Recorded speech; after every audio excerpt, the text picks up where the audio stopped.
I've never done breath work before. I've never done, right? I am at the first being. Take me through as if you were guiding me, okay? As if somebody who has never done any breathing exercise before. What would be the first, like, I come to you and, I know you have programs and people can sign up for your programs, which is absolutely fantastic to go deeper into this. But as a starter, can you give us a little bit of a seed into what would be, I want to start a breath practice. What would be the first thing? And I've never done it before, and I'm stressed because I live in this world and I've never thought of anything else. Tongue, mouth position. What would it be? As sort of like 1, 2, 3, the most basic to start with for me, or for anybody. It starts with the mouth. It starts with the closing of the lips and the tongue position. It needs to start there. That's vital. If you don't have that position initially, it's going to be a hard ride or a long ride. So get things right first, and that's tongue position and jaw position and saliva. And I would even encourage people throughout the day to start creating saliva inside their mouth and starting to become more aware of their oral cavities and their sinus ducts and what the saliva does, and even doing tongue push-ups, pushing your tongue up into the roof of your mouth and retraining your tongue and creating saliva and getting that swallowing action again. So with that swallowing action, that creates a vibration all the way down the spine to the perineum, which is an area that when we do start breathing that we do want to start to engage. So swallowing, lips closed, tongue on the roof of the mouth. So getting used to that and recharging the battery. So I'd be starting there. And with that recharging of the battery, of course, we start to bring in the perineum. So we've got our electrical circuit connected and we can start pumping that perineum and start, generating some electricity and some energy through the spine. But what we really want to do there is connect the perineum to the tongue. Once you get to a point of reconnection, you get, when you start to squeeze the perineum, you can actually start to feel your tongue will slide and glide. It's connected through the vagus nerve all the way down through the spine. So when you clench or squeeze or contract your perineum, you'll feel your tongue wants to slide and glide. So we want to get to that position as well, right, to have that connection.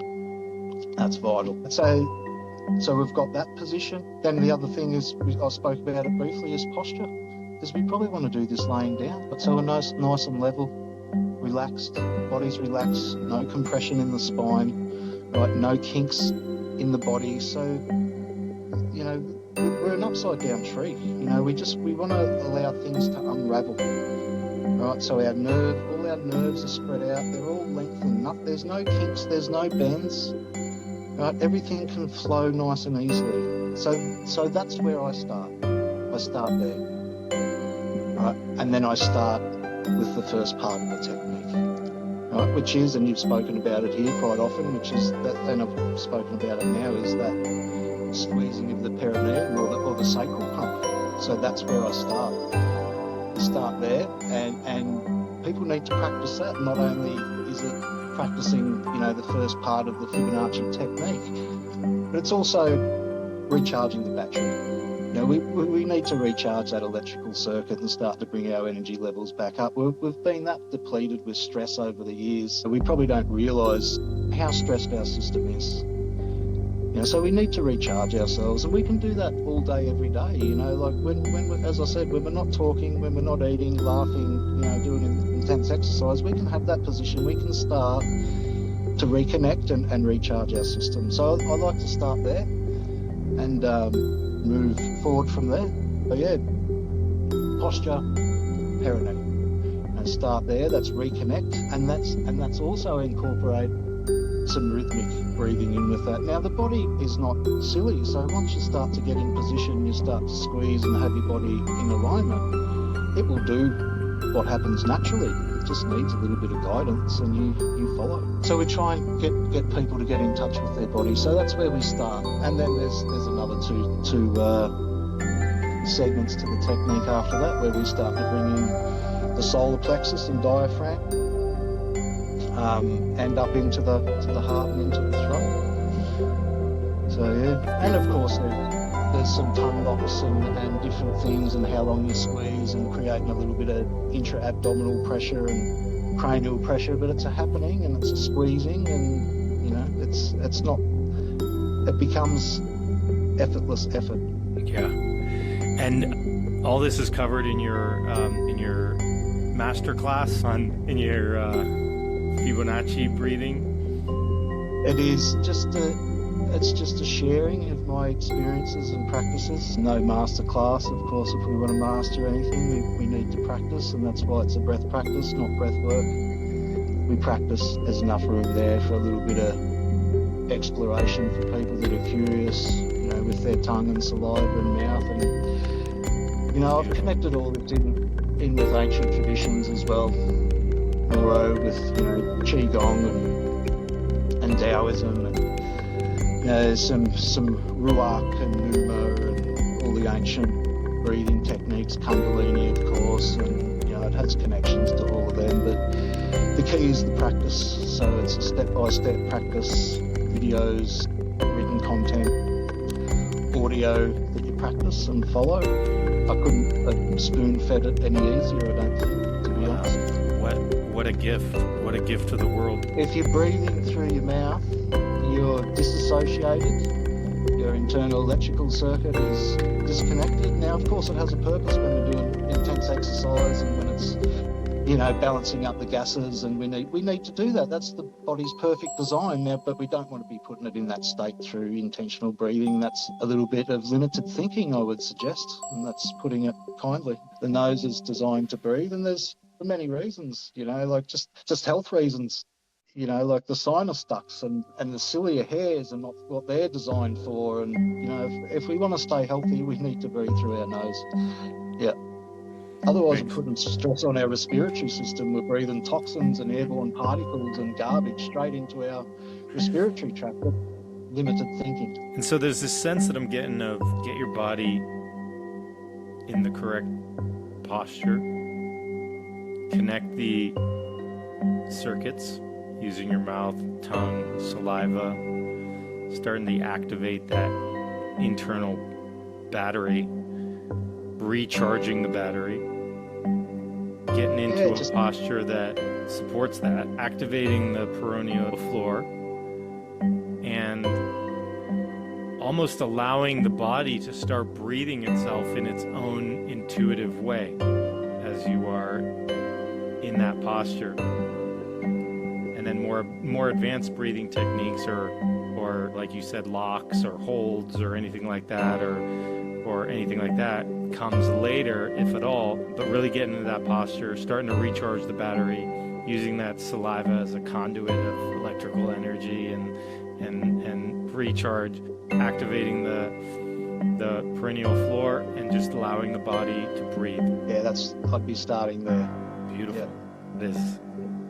And even, you know, the first file that I offer for people is just a simple, you know, in for 3, out for 5, soft. You know, just follow. It's a rhythm. Follow the rhythm, and the body responds really well to sound as well. So I've embedded some amazing sound frequencies in the background to all the files as well. But it's about relaxing. Initially, yes, there's a place to open the throttle and rev the engine through a little bit of faster paced stuff, but for me a faster paced breath probably is a 3-5. You know, is around 8 breaths a minute. For me that's a fast breath. Right, there's no need to be going much further than that. Yeah, we can go a bit further than that to 12 breaths a minute, and really, but we need to condition the body first to be able to do that. Condition the respiratory system, the diaphragm, the abdominal wall, the pelvic floor, and we can do that through simple exercises. You know, like I offer that as well. You know, it's not just about the breath, it's about, you know, offering exercises and applications where people can practice and strengthen their obliques, their intercostals, their diaphragm, their abdominal wall, their pelvic floor, all these things, to create, a good breath. We need to have strength in these areas to be able to reduce our breath down to 1 or 2 or 3 breaths a minute. We need to be able to have some conditioning in those areas. So the other thing that I offer as well is lymphatic drainage routines and fascial routines and glymphatic routines, so people can start to flush out some of the toxins physically. Yes, the breath is going to purify your blood and your tissues and things like that. Yes, it is. Intentional breathing will do that. But we can also, nudge it along the way with a little bit of love, and take care of ourselves with a little bit of massage and, just simple things, and little acupuncture points, at the back of the ears and, the SCM and, across the collarbone, and all these things open up the channels so breathing becomes a lot easier and can be more fluid and flowing. So these things become important as well. Breath is the number one pillar to everything that we do. Let's train the body to be able to breathe correctly before we want to start lifting 100 kilos on a bench press and all this bullshit. Learn how to breathe. Do that, and then everything else becomes optimal in your life. Basics. Performance, sport, everything. We can go without food, we can go without water, there's a lot of things we can go without, but we can't go without the breath. So what does that say? It's the first thing we do when we enter the world. It's the last thing we'll do when we exit the world. Now, what does that say? There might be a little bit of importance that needs to be taken around it.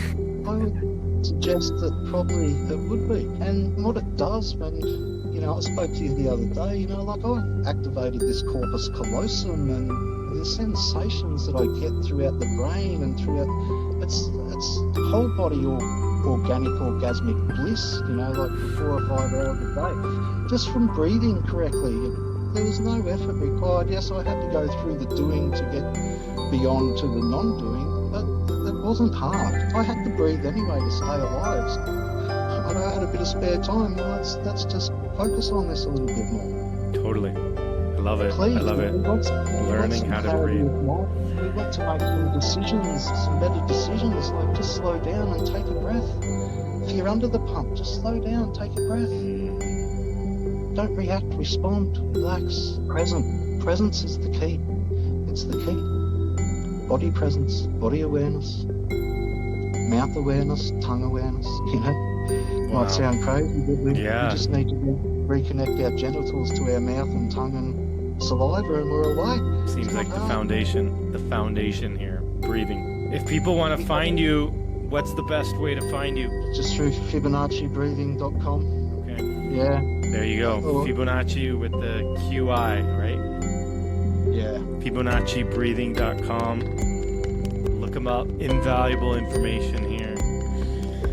Thank you so much for sharing it with us and for being this pillar of light for us and guiding us to breathing techniques such as this and activating the internal battery, the recharging. Super appreciate you, Adam. Thank you. Thanks, Mauro, for giving me the opportunity to share. Appreciate it. If it reaches one person and makes a difference, well, that's what I'm here to do, is to serve. Love it. Let's do it. Let's share. Let's expose. Let's allow people to practice. There's applications there. It's a happening. You can do it. Yeah. You're not going to imagine it. You're not going to imagine it, though. You can do it. Yep. Alchemy are doing. It's a happening. Everyone's capable. Everyone's capable. Yep. Beautiful. Thank you.